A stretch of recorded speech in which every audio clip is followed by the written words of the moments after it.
MTD Network have had the privilege to visit Titan Open House, Supplier Open House, and I'm joined by George. Now, George, it's been a fantastic day, but let's start from the beginning of the company. Okay, so back in 1963, a wealthy guy called Charles Lucas was racing in Europe.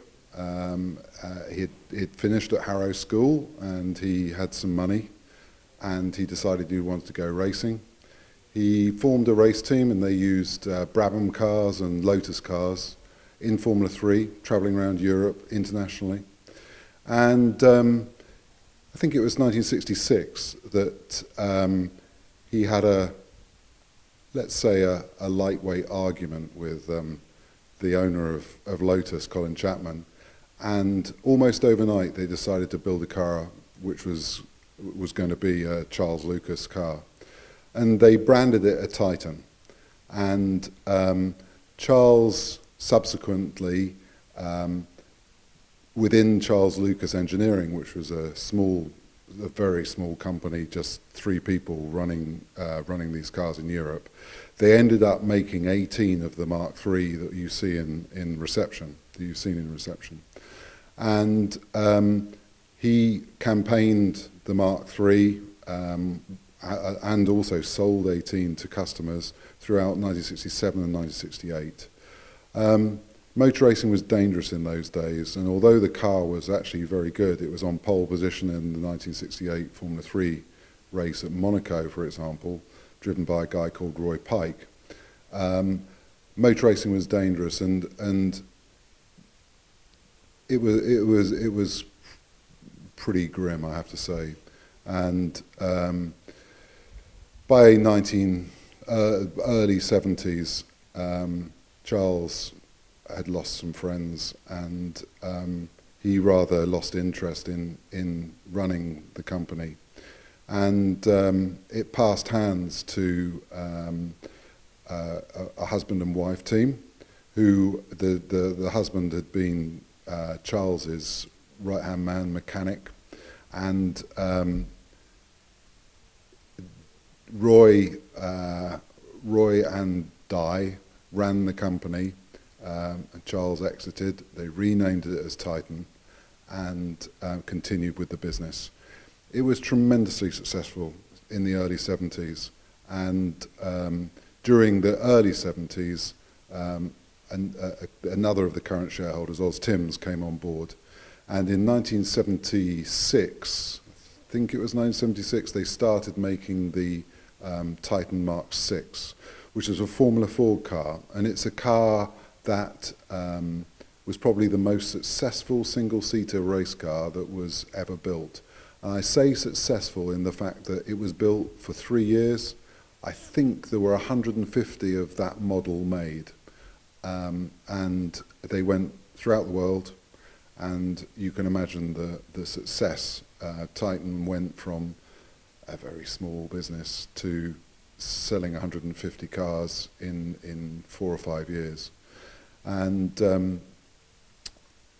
that really established the brand of Titan.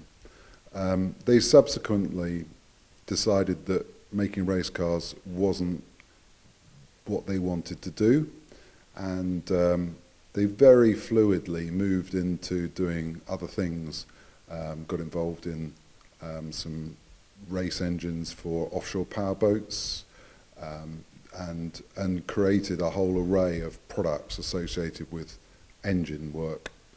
And then, I suppose, on the back of that, they got involved with some of the OEMs, some of the vehicle manufacturers that had appeared in the late 70s and 80s, and started making parts for road vehicles. And if you then continue that through to the 2000s, they continued making road car components alongside the motorsport work. And I actually only came on board in 2015, 14 actually, and we started to try and grow the business a little bit at a faster rate. and we've managed it quite nicely. We're now up to 90 people, and we've got a solid base supplying high-performance automotive machine services and products.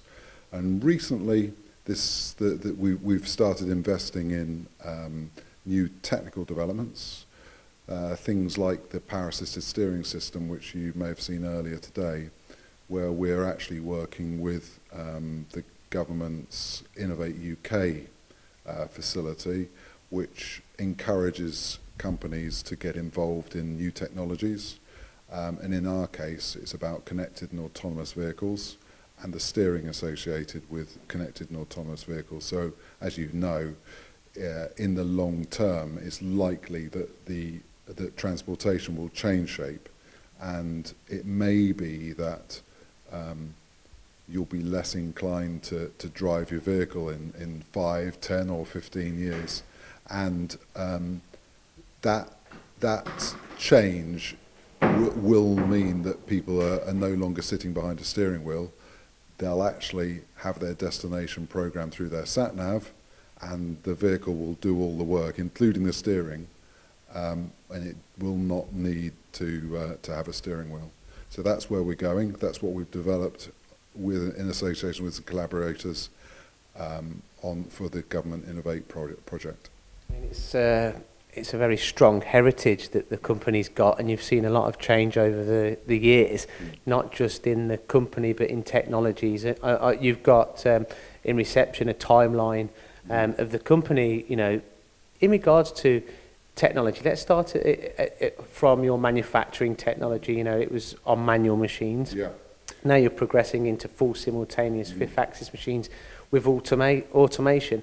Yeah. The growth in the last 5 years of your company has been absolutely phenomenal, and it's kind of buckled any trends that are in the UK. Is this the secret to your success currently? Well, I think it's a combination of the technologies that have become available, but also the enthusiasm of the workforce to embrace them. So it was until these technologies were more mainstream, things like 5-axis machining, it was hard to differentiate between a standard machine shop and a machine shop that was making things for automotive. But now we've got the facilities here at Titan to program in 5 axes. We can make complex curves. We can produce surfaces which would not have been possible with using 4-axis and 3 and 4-axis machines. So the simultaneous movement, which by the 5th axis, enables you to make a nice curve. And that's very attractive to stylists within automotive organisations and other industries. I think that the manufacturing, what we've seen today, is very impressive. However, you know, it all stems from your R&D and your design, doesn't it? And we had the privilege to go and visit that facility that you've got also here on site, and you're invested in even further technologies with the additive manufacturing that we saw. This is new, exciting technology also that really does lend itself to the automotive industry. Yeah, although we don't feel that additive manufacturing is a current challenge to our business model with regard to castings and machine from solid, we need to embrace what is available. And we've recently got involved in 3D printing, principally to enable us to visualize, to enable us to see components that we're thinking of making for clients. But recently we've also got involved in some more structural 3D printing. And although the costs of those components is pretty high, it will come down, but I suggest that it will not for a long time get to the point that you can compare the cost of a 3D printed component with something like a casting. It's a different level of investment required for a 3D printing machine that will do you automotive ready components. We have got involved in that. We actually supplied some 3D printed components for production vehicle, and they successfully have been deployed. But we did the machining on them. We weren't involved in the actual production of the component. The evolution is fascinating, really, from where you came from to where you are. And now you mentioned the autonomous car and the developments that you're making towards this next journey here at Titan. Now, that's also very exciting, and I would imagine that this is going to kind of grow the business even further and take it to a totally different level. Yeah. One of the interesting points when you're talking about the development of a business like Titan is that people talk about diversification. And when people hear diversification, they sometimes think that you're moving your business away from its core into other markets. We're not doing that. So although we are doing additional things, we're not forgetting our past and our core, which is about making components for people for vehicles. So all of the CAV work, that's an augmentation on top of what we're doing as a core business.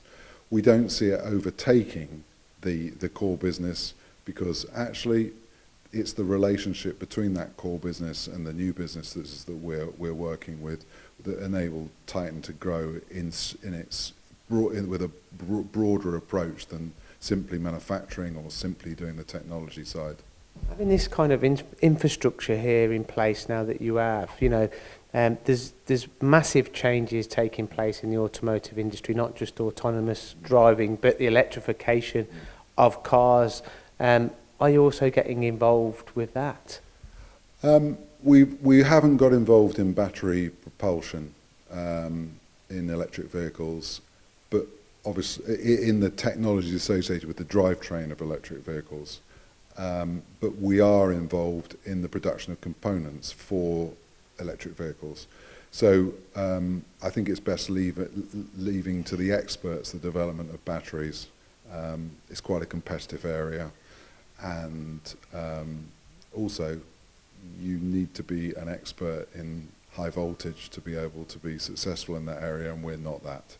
But to enable us to do things like the steering system and maybe some other developments alongside that in the future, particularly things that have got motors attached to them, is of interest to us. I suppose also the weight reduction as well. The components need to be reduced in weight for the electric cars, and you've got that infrastructure already in place, I would imagine. Yeah, well, obviously, from motorsport is driven by lightweight, and that's really probably one of the themes that enabled us to move quite seamlessly into high-performance automotive, that we were used to working with lightweight structures.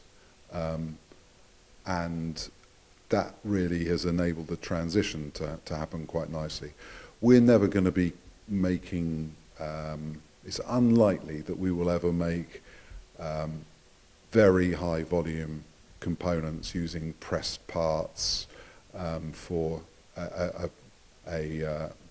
a large production vehicle. It's just not our bag. But when you come down to high performance and the quality end of automotive, that's where we want to sit. Yeah, and you certainly do. It's been an absolute pleasure talking to you, George. Hopefully when I return I'll be driven here by my car. But until then, thank you very much. I don't think it's very long away in terms of time with regard to the connected and autonomous vehicles. See you next year.